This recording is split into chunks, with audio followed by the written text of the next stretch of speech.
Welcome to the In My Opinion show. I'm your host, Henry Hatter. My guest today is Harold McIntyre. Let me just tell you a little bit about Harold McIntyre. Harold McIntyre is a Vietnam vet of the United States Army. He was employed for 30 years with the Flint Journal in a variety of responsibilities and retiring as a goodwill ambassador for the Flint Journal.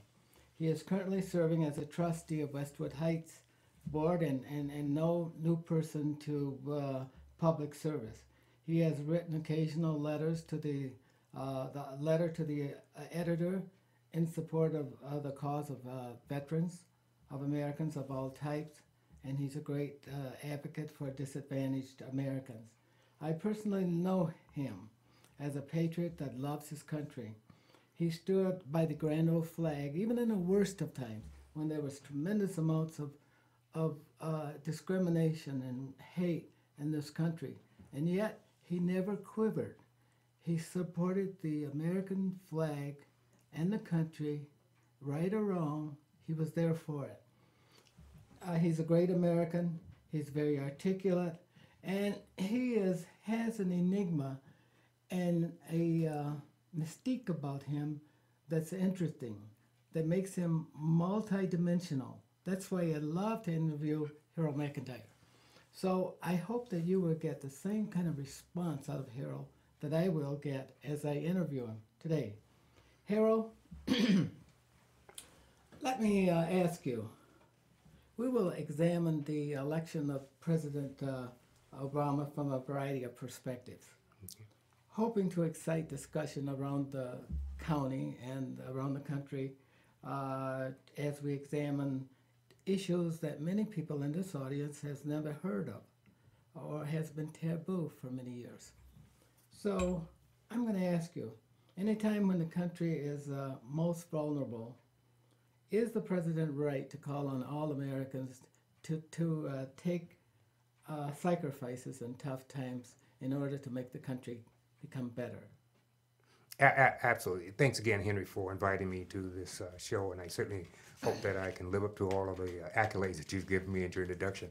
But to answer that question, absolutely, it definitely should call on everyone, all races, all creeds, uh, all kinds of people to make sure that the country is moving in the right direction. And that's probably what's happened, proud of what's happened before, is that there wasn't a president other than Lincoln and Kennedy and possibly Bill Clinton, who asked people to try and help the country, not always looking for the country to do something for them, but help the country. So to answer the question, absolutely, he should ask everybody to help. And that's what we need. Well, what would you say to those folks who are likely to argue that I've suffered too much and I don't want to suffer anymore? Let others do it. What would you say to them? Well, then I suggest that you move to another country. Simple as that. And that's straightforward. If this country is the most popular and free country in the world, in the continental United States, and in any country, and if you can't help this country be better and do better, then maybe you should move. You know, Harold, you are that great American that most of us think that you are. And I'm sure that as the audience take a look at what you're saying, your actions, what you've done in the past, how you feel about the country today. It's the only country that we got and the only place that we're going to spend the rest of our lives in. I think that we should appreciate the views that you hold for this country, and I hope other people feel that way too. Because in just 45 years from now, many African Americans will share a significant a part of the operating of the federal government along with whites and Hispanics. Well, I agree. Certainly, it's a lot to be thankful for. And I granted I was spit at and talked about when I got off of the plane at Bishop Airport coming from Vietnam. And that hurt. That still hurts. I haven't come full circle in regards to the Vietnam War, but certainly it's still my country. I still think that I was fighting for the freedoms of my mom, my father, my brothers and sisters, all of the people in this country, white, black, blue, green, Indian, whatever. I was fighting for their freedoms. So I certainly believe in the country, even though sometimes the country didn't believe in me and didn't feel right about me. But I still believe in. I'll continue to believe in this country. You know, the thing I remember most about you, Harold, is all of the times that you've been in the paper for exonerating the rights of veterans and traveling on pilgrimages to Washington to celebrate the date when they installed the The wall. the wall for the Vietnam veterans, and several other times. As a matter of fact, just a couple of weeks ago, your picture was in the paper, and I think the caption was, "For my fathers." Yeah, victory for my father. Victory for my fathers. What did you mean by that? Well, Now, and why did you say that? You were responding to some kind of event that happened in the country. What happened? well, it wasn't. Well, is the election of a black president. That was what was happening at that time. But the actuality, the question was asked is what that I think that would mean to my father. The reporter asked me, which was do I have to mention his name, but Ricky Hammond. But he asked me that question, what I thought would be my father. My father always talked about Malcolm X, a lot of the black leaders, the wrestler Bobo Brazil, people at that time or back in that time were fascinated about winners, especially when we talk about black people of power, of influence, and things of that nature. So I thought when the question was asked to me, it was what I thought my father would think about it. It would be a victory for my father. My father would be absolutely elated to know that this country has moved forward enough to elect a black man as the president of the country. Well, I think that your father would have been a great American as well, and we needed people. We knew that we had people like that that really stood behind the country, despite of the issues that we faced. But that's what made black people better. Oh yes, Because they had the challenges. Now, now that Barack Obama is president of the United States, do you think that Barack Obama has a plurality of black individuals who really support him unequivocally? Yes, I still think that he has the people that he brought with him through his Senate as not a Senate, well, was he when he was in the Senate, and also as a public official, and even people that was with him in Chicago when he's an attorney. So yes, I think he does have those people that are going to surround him and advise him, help him, and that type of thing, and protect him. Well, That's another issue.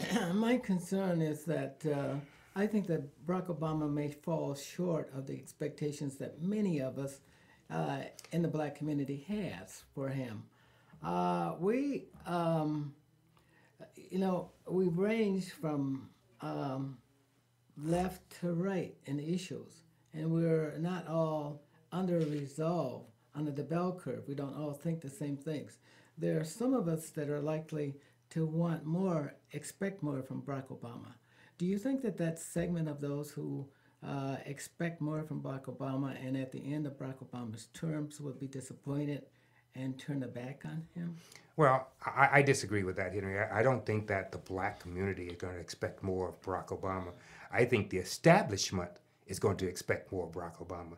I think that the black community and the black leadership are just happy and elated that Barack Obama is there and he has a feeling and a direction and a commitment that black people feel all over this country. Now, the establishment, on the other hand, they're going to expect big things. That now that there's the first black American that's been elected the commander in chief, they're going to want he's going to do all these things. He can't do all of these things because he's got so many other people that has to agree, has to come along, has to compromise. And that's the establishment. And most of the establishment, again, as you all know, are Anglo-Saxon. And there's certainly not all of us that understand him and understand where he's coming from and understand where he's trying to go. So I think that statement would be, if it was just the establishment is going to expect too much from him. But I think we as black people, as a black people, it's not going to expect much. We're just happy that he's here, and hopefully and prayerfully that the establishment would allow him and work with him to go and move this country forward. Harold, since you're so articulate on that point, I'm going to pressure you a little bit, Okay. Don't do it too hard. Now let's take a look at that question again, an extension of that question. Since black people, and I just read this by a professor down in Ohio, I believe it is, a woman, Vermillion something, who asked of Barack Obama how will it ensure that the stimulus package get to the people most needed. Now, Harold, we're in a multicultural setting. Hmm. And in a multicultural setting, it depends on the expectations of those in each segment of the multicultural group, right? Right. Okay. And some people expect more than others. And if you assume that blacks In regards to the maintain, stimulus package, you mean? yeah, this is a stimulus package. This is a case history. Okay. A point Okay. I want to make. But with response to that, if African Americans assume that they're the last hired and first fired, and that they have proportionally more people on employment than others, isn't it likely to be more difficult to achieve certain goals that they anticipate from the president than he is willing to deliver? No. No. Absolutely not. Well, explain. Absolutely not. Explain that. And because I think that, I think, Henry, you missed the question. The question is that we have, Black America has a person there that can connect with us. We don't necessarily expect him to give us everything that we need or want out of life, and to have that piece of the pie, if you will, or that American dream. We have to do things that are going to help us achieve that goal. But he's there because he has the same types of feelings that we have as black people. He has been where we've been. He's been poor. We've been poor. He wasn't given a silver spoon in his mouth all of his life, and neither was we. Were we. So therefore, he has a special connection in his heart and in his body and his mind for. We have a special connection in his heart and our heart for him. I guess to get around that question is that he has the type of bringing up, if you will, that connects with Black America. And there is no high expectations, I believe, in my humble opinion, that Black America is going to look for him. It's just the establishment is going to look for that. They're going to look for the pie in the sky. Everything that they can possibly get and push and shove and throw down and push down his throat, they're going to try and get it. Okay, now one of the I don't know if that answered the question or not, but you did a very good job, a very good stab at that. But the reality is that Barack Obama is like God. He has more than blacks to deal with. Absolutely. He Absolutely. has the Hispanics, and he has the Native Americans. He has Absolutely. white Americans. And so he has to be like God. He has to portion out whatever resources he has. He has to make sure that the maximum number of people benefit that live in this country. Okay. It is not to focus on one group. Right. Absolutely. I agree. And so doing, that's going to be difficult to meet the expectations for some groups, wouldn't you say? No. I don't. Okay. I don't. Explain again. I don't, because if he meets the expectations of the black people, he will meet expectations of Mexicans, Indians, Jews, Puerto Ricans, poor white people. He will meet their expectations too, because if they are poor, like we have been poor, whether it be cornbread and beans every day when we were children, they had the same thing, cornbread and beans. So if he is able to give them a decent life and a decent stab at that American pie, that American dream, he's met all of those goals. And at the same time, when you talk about the white people that have a better job, that has more than we have, and he's still able to allow them to make money and to earn money and to go on trips and buy houses, he's met their goals. So I believe he's going to meet all of the goals. But only thing I'm saying is that he has a special place in his heart. No, we have a special place in our heart as black people for this man, because he connects with us. There's not a president never been in the country, in the history of this country, that has ever connected with the black people, Mexican people, Jewish people, Indian people, as Barack Obama, because he is a black man, and he connects with all of those people who've been depressed and starved over years and past. And certainly he has that type of connection, and I think he will bring all of us along. What would you say to a person that says Barack Obama is not all black? How- Half of him belongs to the other racial group.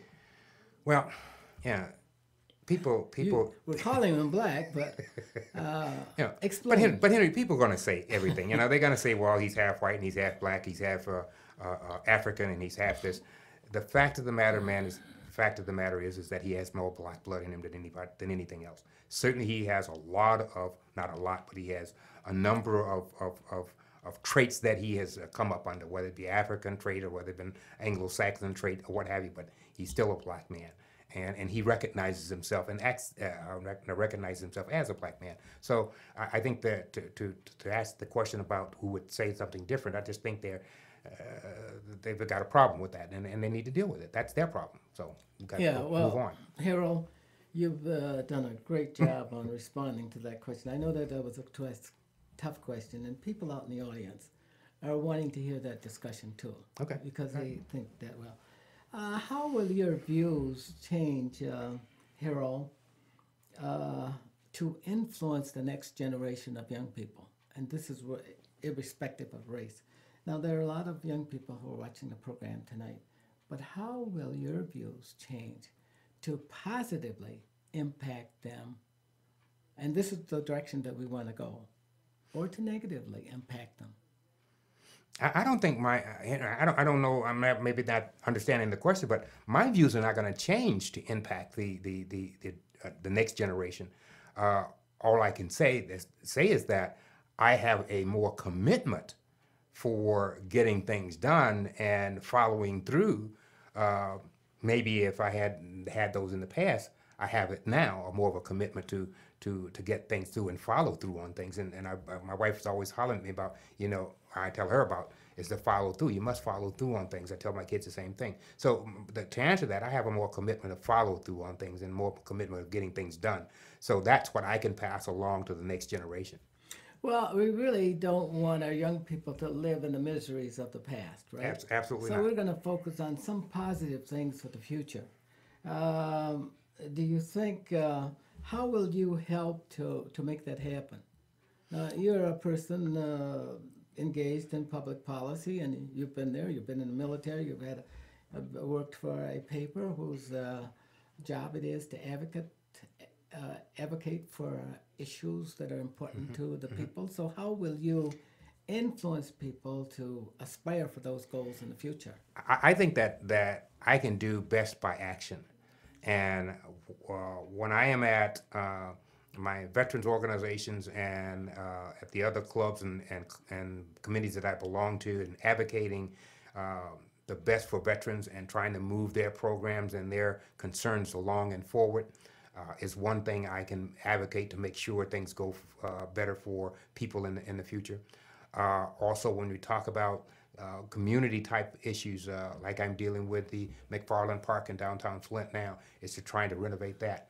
That's another issue that I'm very committed to and moving forward. So to make that park beautiful and make it an honor of those deceased vets in that area, and at the same time making an icon for the city of Flint. So that's another area. So you have to be committed to things and move things forward. And the Veterans Post that I'm the commander of, I want to try and make sure that those things, that post moves forward instead of closing its doors, like so many posters in the past have done, either merge or close their doors because they have no leadership, I believe, and that's my humble opinion. They have no leadership. If they don't have leadership, then they'll go by the wayside or either close up. And I'm committed to making sure that that post keeps its doors open for the community, and the community can utilize the post, and also veterans can utilize the post and get better help. Harold, now, in the election of Barack Obama, try to think back November 3rd and then November 4th. You're at the election, the poll, and it is announced that Barack Obama is the winner.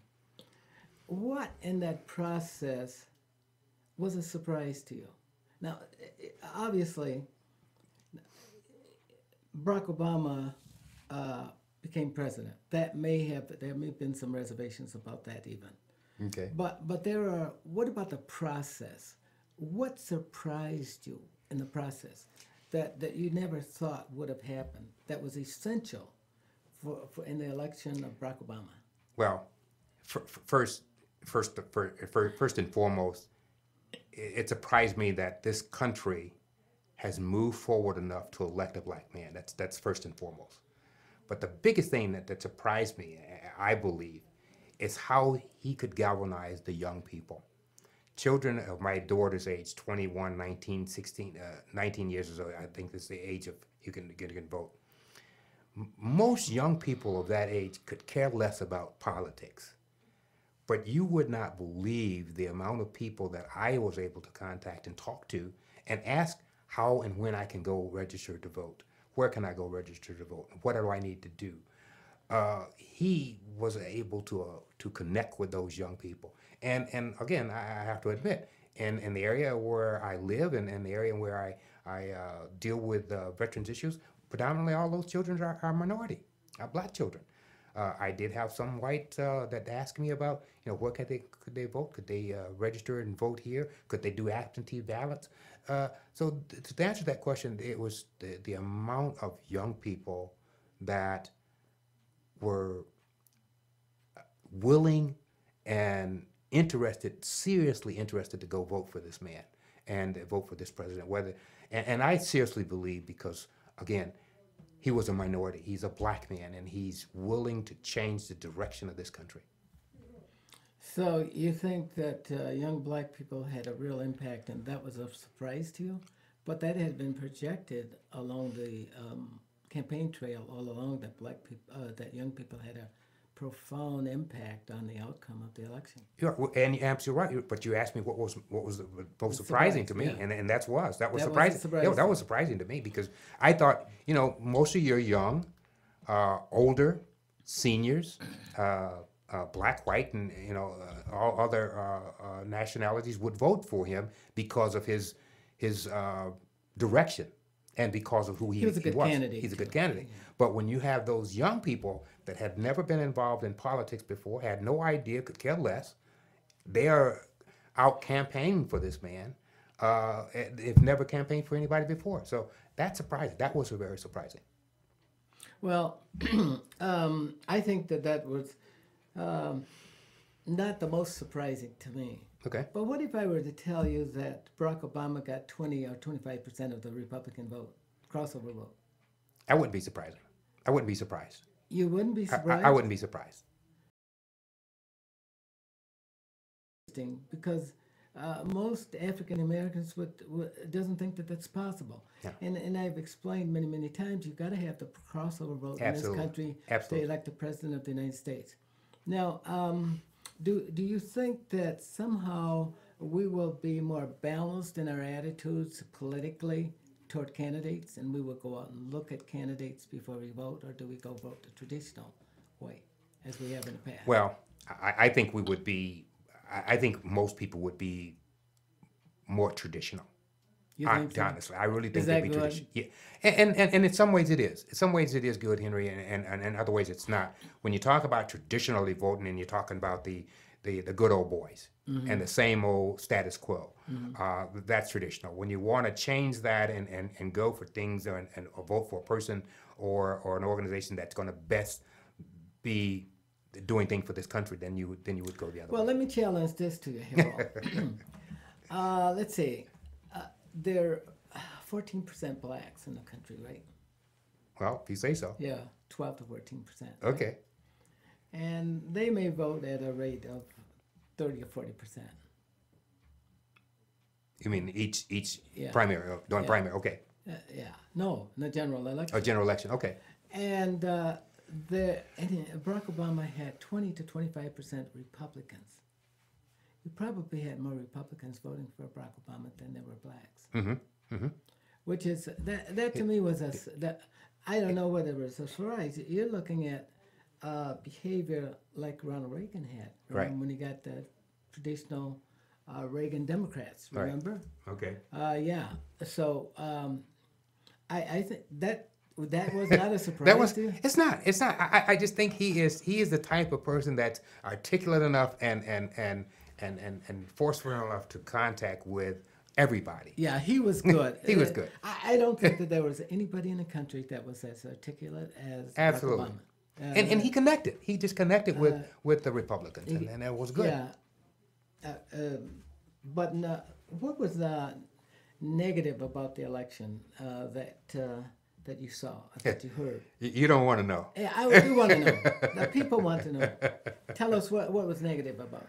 Well, I think the all of the negative ads that was directed toward them, even the threats that was threatening, and Nothing so, new. Nothing new. That happens well, to all well, presidents. no, Henry, I disagree. I disagree. Okay.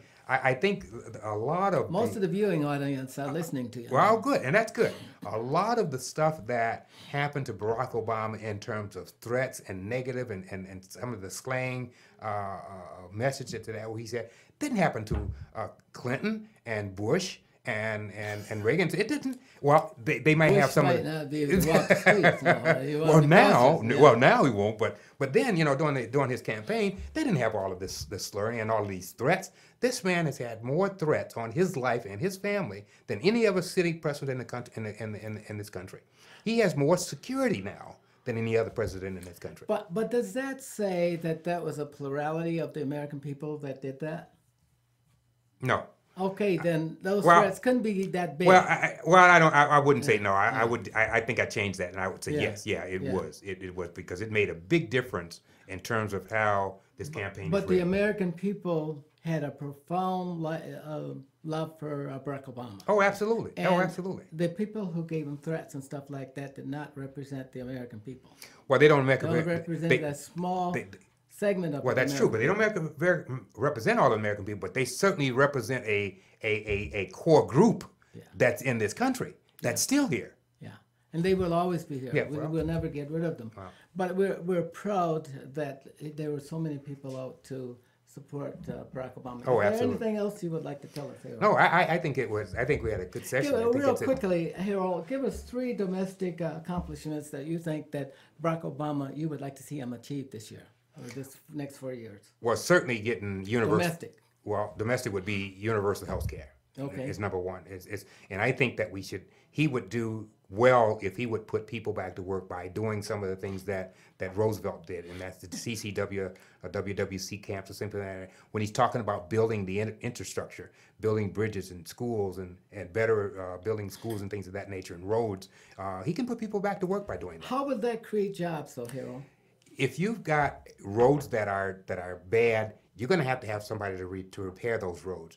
Everybody at the DPW can't just go down and repair the roads. You're going to have But manpower. that's spending taxpayers' money. That's not creating jobs. Yes, no. Jobs- You got to hire jobs- somebody to do the Yeah, work. but- You still got to hire somebody to do that work. What we're doing is transferring money around in the same circles. No, When- I know when you know. No, I disagree when with you that. create jobs, Harold, you got to build a product or a service that people overseas want. And that the goal Well, will transfer back to the country. that- the product goes out of the country. And that's one way of looking at it. And certainly we have a diverse product. We also have the automobile. Now, right, we don't make a whole lot. Now, Silicon Valley was talking about the did. computer test. In 3 years, we will be coming back to the American people and say, I need another infrastructure pot of money because we're out of money. I don't Gotta think so. start this all over. I don't think so. Well, where would the gold come from? Where would the money come from to sustain jobs? Well, right now we've got the money. The money is there. It's just that we need to put the money to work for it and get people. Okay, thank you, Harold. We've Thank had you, an Henry. excellent. Would you come back again Oh, so absolutely. that we can continue the fight? Oh, absolutely. Okay. We want to thank our friends, Page's bookstore, Page Bookstore at sbcglobal.net. Phone number 810-767-7243. Address is 132 West 2nd Street, Flint, Michigan. Taylor Floral Boutique at the, in my opinion, RBR, AOL.com. The Flint Inquirer newspaper, Ron Parker, $5.99 at MSN.com. But especially, we want to thank you, our viewers. This is Henry Hatter and my friends saying, until next time, stay focused.